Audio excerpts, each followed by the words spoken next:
Vance P says, "Who is the best American general and the worst?" Thank you for doing a stupid question day. Well, let's think about the candidates. George Washington was good strategically and not very good tactically. You have Patton, who was very good tactically, very aggressive, very successful. Eisenhower, more of a logistics guy, but obviously understood the strategic side of it. Marshall, I don't like because of the Marshall Plan, among other things.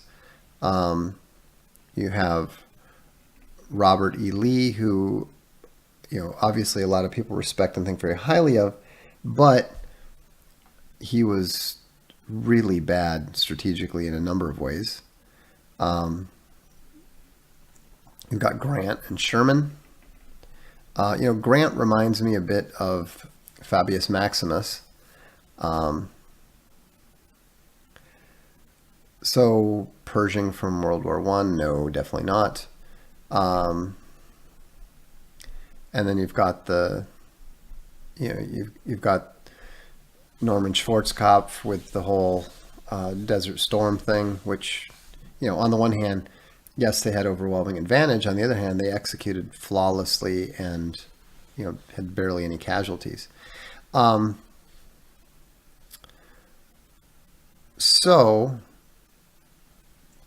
I think that you probably have to either go with Schwarzkopf or with Grant. Those would be my two choices. It's a little bit hard to say because of the difference in the degree of difficulty. On the other hand, Grant did have he had huge advantages with, the same type of huge advantages, not the same advantage, but he did have a lot of big advantages too. So,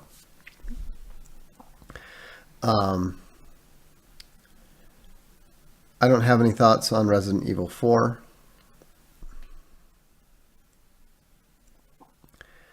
Oh, I mean, Stonewall Jackson was great, but in a lot of ways, but I don't think that he was operating on the same scale as some of the others. He was lower ranking.